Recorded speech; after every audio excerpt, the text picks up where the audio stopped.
Good morning guys. चलिए start करते हैं 26 अप्रैल के इंपॉर्टेंट करंट अफेयर्स। आज का हमारा पहला क्वेश्चन है, भारतीय सशस्त्र बलों की किस कमान ने 23 अप्रैल 2024 को मध्यम दूरी की बैलिस्टिक मिसाइल के नए संस्करण का सफल प्रक्षेपण किया? तो इस बैलिस्टिक मिसाइल के नए संस्करण का सफल प्रक्षेपण किया है सामरिक बल कमान ने। तो इस क्वेश्चन का ऑप्शन सी सही है। अब सामरिक बल कमान, स्ट्रेटेजिक फोर्स कमांड, इसकी स्थापना कब हुई? 4 जनवरी 2003 को। किसके द्वारा की गई? वाजपेयी सरकार के द्वारा, जो भारत की रक्षा और रणनीतिक परमाणु नीति में इसके महत्व को रेखांकित करती है। अगला क्वेश्चन देखिए, किस देश ने कर्नल एडिसन नेपियो को भारत का पहला रक्षा सलाहकार नियुक्त किया है? कर्नल एडिसन नेपियो ये पापुआ न्यू गिनी के पहले रक्षा सलाहकार बने हैं और इनकी नियुक्ति का उद्देश्य क्या है? भारत और पापुआ न्यू गिनी के बीच सैन्य आदान प्रदान और संबंधों को बढ़ावा देना। अब देखिए पापुआ न्यू गिनी का मैप, यहाँ के कैपिटल है पोर्ट मोरेस्बी और प्राइम मिनिस्टर हैं जेम्स मैरपे और करेंसी चलती है पापुआ न्यू गिनी कीना। अगला क्वेश्चन देखते हैं, उस भारतीय नौसेना जहाज का नाम क्या है जो 2 महिला अधिकारियों को ऐतिहासिक महासागरीय अभियान पर ले गया है? तो इस जहाज का नाम है INSV तरडी, इंडियन नेवल सेलिंग वेसल। अब वो 2 महिला कौन है? लेफ्टिनेंट कमांडर दिलना के और लेफ्टिनेंट कमांडर रूपा। इन्होंने INSV तरडी में 2 महीने का ऐतिहासिक महासागरीय अभियान पूरा किया है, जो ऐसा करने वाली पहली भारतीय महिला के रूप में एक महत्वपूर्ण उपलब्धि है। अगला क्वेश्चन देखिए, हाल ही में अलीगढ़ मुस्लिम विश्वविद्यालय की पहली महिला कुलपति के रूप में किसे नियुक्त किया गया? तो नईमा खातून ये अलीगढ़ मुस्लिम यूनिवर्सिटी की पहली महिला वाइस चांसलर बनी है। अभी केंद्रीय शिक्षा मंत्रालय ने प्रोफेसर नईमा खातून को अलीगढ़ मुस्लिम यूनिवर्सिटी का वाइस चांसलर नियुक्त किया। इनका कार्यकाल कितना होता है? 5 साल का या 70 वर्ष की उम्र। अगर आपसे पूछे अलीगढ़ मुस्लिम यूनिवर्सिटी की पहली महिला चांसलर कौन बनी थी, तो बेगम सुल्तान जहां 1920 में। जवाहरलाल नेहरू यूनिवर्सिटी दिल्ली की पहली महिला वाइस चांसलर कौन बनी थी? तो शांति श्री धुलीपुड़ी पंडित। अलीगढ़ मुस्लिम यूनिवर्सिटी, इसकी स्थापना कब हुई? 1920 में और इसके संस्थापक हैं सर सैयद अहमद खान। अब आपको 10 इंपॉर्टेंट क्वेश्चन रिवाइज कराता हूँ पहली महिला नियुक्ति से, तो ध्यान से सुनिएगा। गीतिका श्रीवास्तव पाकिस्तान में भारत की पहली महिला उच्चायुक्त बनी। जया वर्मा सिंह रेलवे बोर्ड की पहली महिला chairman and CEO। लीसा फ्रांचेट्टी US navy की पहली महिला चीफ बनी।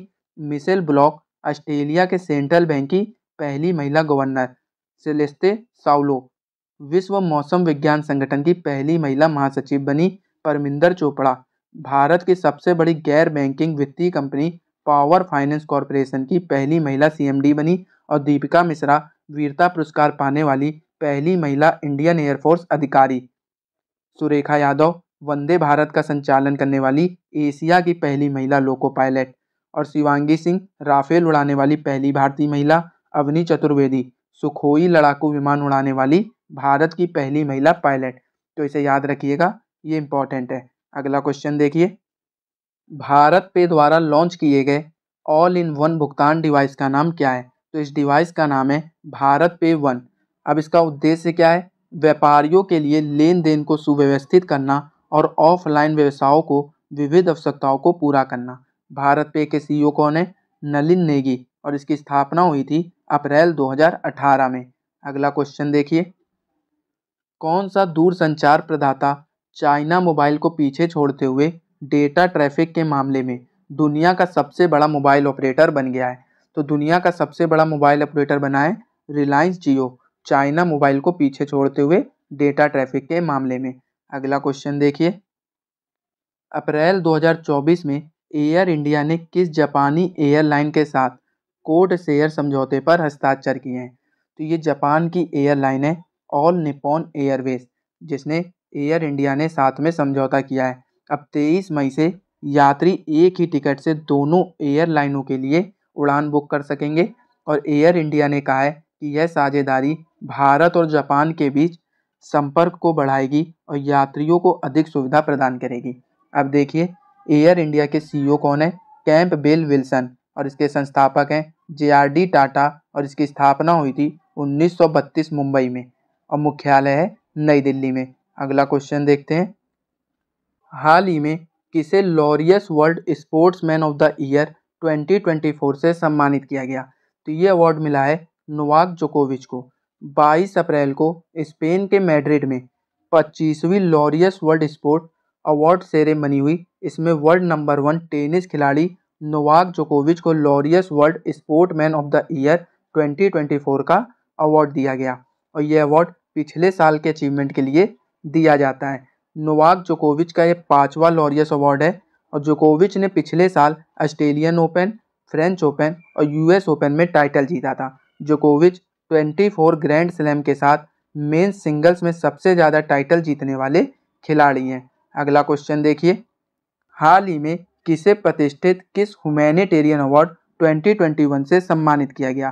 तो ये अवार्ड मिला है रतन टाटा जी को। अब देखिए, टाटा ग्रुप के मानद चेयरमैन रतन टाटा जी को प्रतिष्ठित किस ह्यूमैनिटेरियन अवार्ड 2021 से सम्मानित किया गया और ये दुनिया भर में मानवीय कार्य करने वाले व्यक्ति और ऑर्गेनाइजेशन को मान्यता देने के लिए डेडिकेटेड है। इस अवार्ड की शुरुआत 2008 में डॉक्टर अच्युत समांता ने की थी। अब डॉक्टर अच्युत समांता कौन है? तो ये KIIT और KISS के संस्थापक हैं। Kalinga institute of industrial technology, Kalinga institute of social sciences. अब देखिए, रतन टाटा जी को महाराष्ट्र सरकार ने राज्य के पहले उद्योग रत्न पुरस्कार से सम्मानित किया और इससे पहले ऑस्ट्रेलिया का सर्वोच्च नागरिक सम्मान ऑर्डर ऑफ ऑस्ट्रेलिया अवार्ड से भी सम्मानित किया गया था। PV Narasimha Rao memorial award मिला रतन टाटा जी को और इनकी ऑटोबायोग्राफी है Ratan and Tata the authorised biography. अगला क्वेश्चन देखिए। हाल ही में सौरभ घोषाल ने संन्यास की घोषणा कर दी। उनका संबंध किस खेल से है? तो इनका संबंध है स्क्वैश से। ये भारत के सबसे सफल पुरुष स्क्वैश खिलाड़ी हैं जिन्होंने संन्यास की घोषणा की। सौरभ घोषाल ने 2003 में स्क्वैश में अपने पेशेवर करियर की शुरुआत की थी और उन्होंने 10 प्रोफेशनल स्क्वैश एसोसिएशन खिताब जीते हैं। Saurabh Ghoshal junior world number 1 स्थान पाने वाले पहले भारतीय खिलाड़ी थे।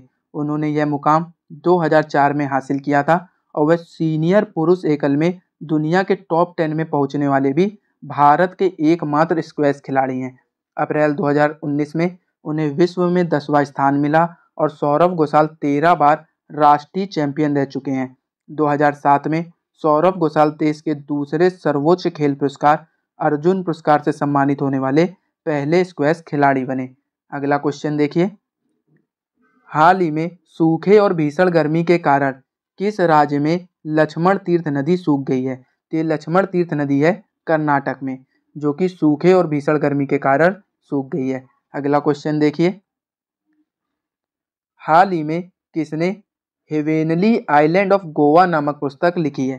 तो इस पुस्तक को लिखा है PS श्रीधरन पिल्लई ने। अब ये कौन है? ये गोवा के गवर्नर हैं और इन्होंने फरवरी में एक बुक और लिखी थी, बेसिक स्ट्रक्चर एंड रिपब्लिक। अब देखिए, सलमान रुश्दी ने अपना संस्मरण नाइफ लॉन्च करने की घोषणा की है। सुब्बा राव ने जस्ट ए मर्सनरी नाम से अपना संस्मरण लॉन्च किया है। गोटबाया राजपक्षे ने द कॉन्स्पिरेसी नामक पुस्तक का अनावरण किया। चित्रा बनर्जी ने an uncommon love the early life of Sudha and Narayan Murthy नामक पुस्तक लिखी है। आगे देखिए। तो दोस्तों, ये थे आज के इंपॉर्टेंट करंट अफेयर्स जो कि एग्जाम के पॉइंट ऑफ व्यू से इंपॉर्टेंट थे। अगर आपको क्लास पसंद आई हो तो वीडियो को लाइक कीजिए, सब्सक्राइब कीजिए और शेयर कीजिए और बेल आइकन को जरूर दबाइएगा ताकि वीडियो अपडेट आपको सबसे पहले प्राप्त हो। और ये रहा आपका लास्ट क्लास में पूछा हुआ क्वेश्चन, इसका आंसर देखते हैं। हाल ही में कहाँ की सोम्पेन जनजाति ने पहली बार मतदान में भाग लिया है? तो ये सोम्पेन जनजाति है ग्रेट निकोबार की।